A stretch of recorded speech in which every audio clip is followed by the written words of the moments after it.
Chaminuka and the Gremlin Prince. In the twilight age of the Old Kingdom, where stone met sky in the majestic citadel of great Zimbabwe, a legend unfolded that would ripple through time like thunder across the savannah.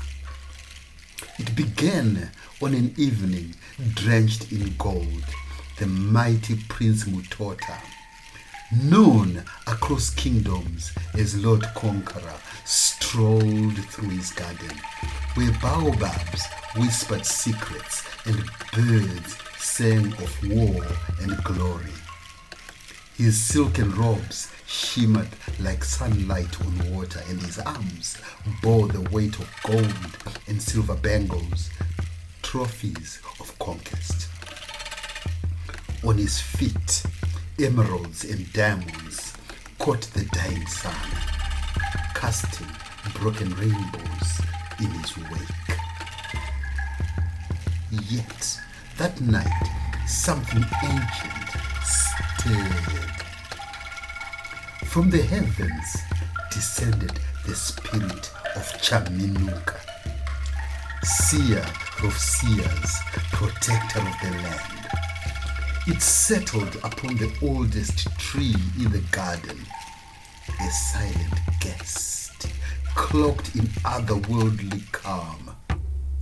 And as Mutota sat beneath its shadow, dreaming of distant empires yet to kneel, the spirit crept into him like smoke through a crack. Suddenly, his veins surged with forgotten magic. He could move mountains with a glance, fly without wings, vanish and reappear as if time itself bowed before him. Kingdoms crumbled at his feet, yet one truth eluded him still. Spirit, he called to the wind, "Who am I?" The spirit's voice answered like thunder rolling across a dry valley.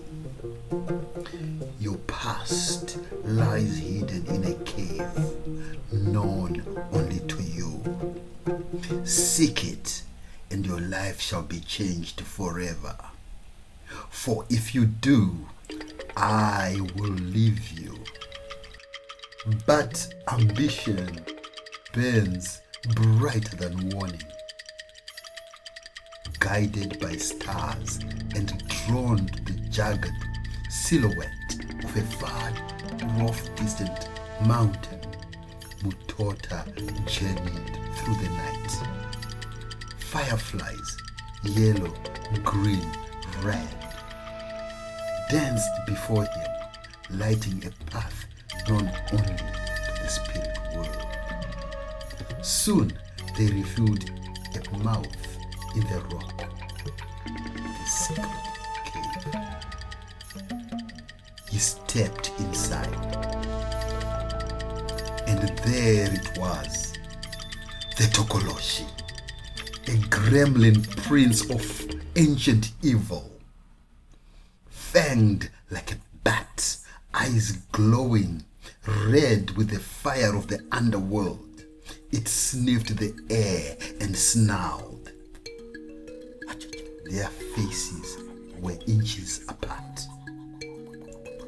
Who am I? Mutota demanded.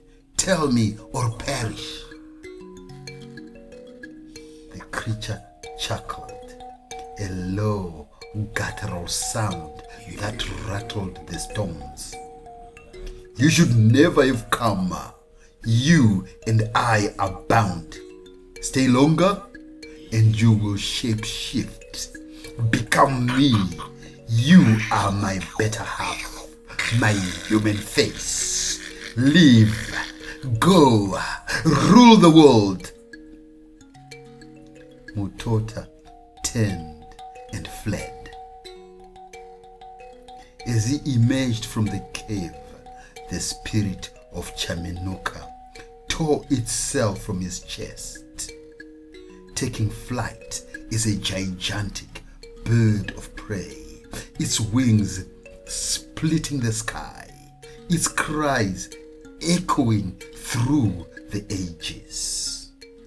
And with it, the powers vanished. Anger burned where magic once lived. Mutota swore vengeance, not just on the spirit, but on whoever it might choose next.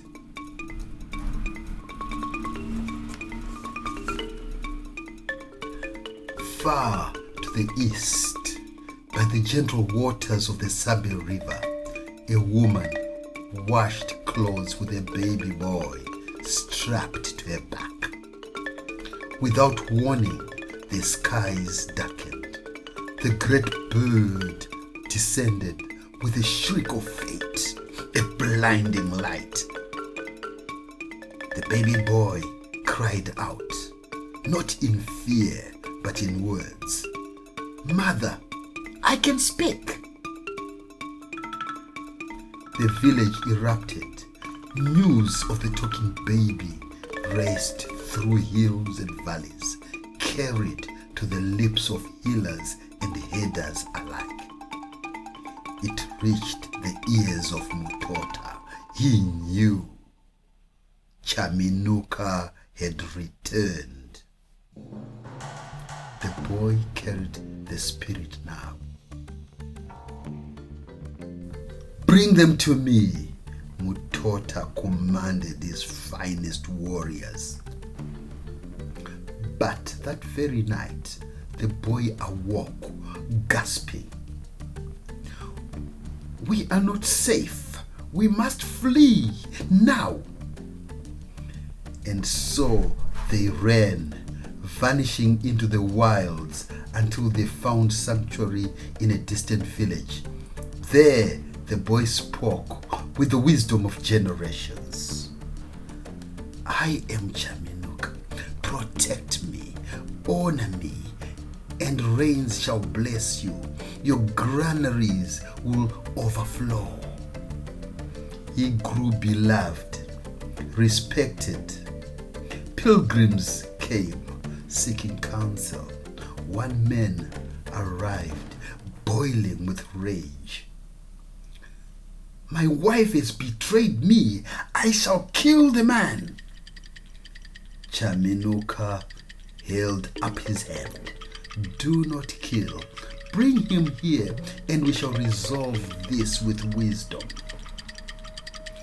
But rage deafens reason. The man killed, and word reached Chaminuka. He summoned the village. "One of you has defied me. I must leave now."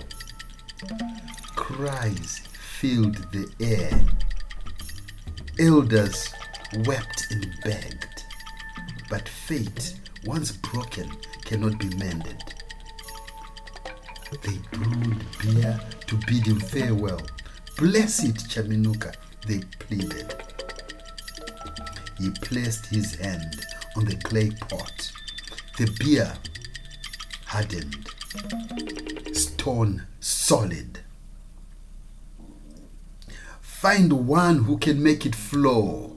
I shall pass on the spirit." From the crowd stepped a traveler. "I am Pasipamire of the Rosy." He sang Bangitsa, and as his voice rose, the beer melted back into solid gold. The spirit passed into him. He left at once for Chitunkwiza, where he healed, led, and lived among lions and pythons, honored with songs of kingship. But destiny calls both saints and sinners. Word of Paspamire's power reached Mutota again. His wrath returned. armed legions stormed Chitungwiza. Spears, arrows, and bullets rained down. Chaminuka stood tall, untouched. I am eternal. I am the riddle no blade can answer. He turned to the soldiers.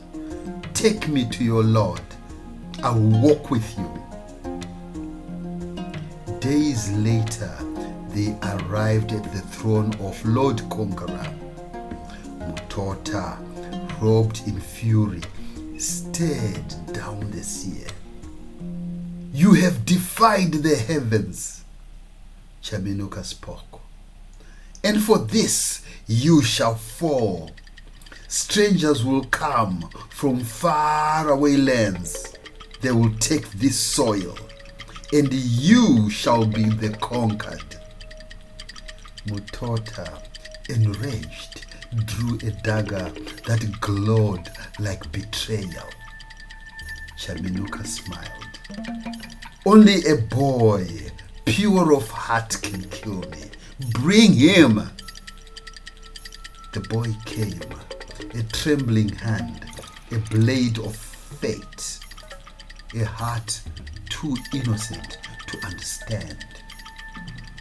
The blade sank into Chaminuka, and as Paspamire fell, the spirit once more rose. A bird of prey, vast and eternal, soaring high above the stone city.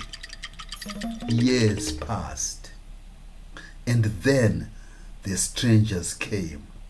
In the final siege of Great Zimbabwe, as the walls crumbled and empires died, Mutota, the once unshakable, slipped away into the darkness, heading back towards the cave where his monstrous truth awaited. Above him, the bird of Chaminuka circled and shrieked, echoing through the night like prophecy fulfilled.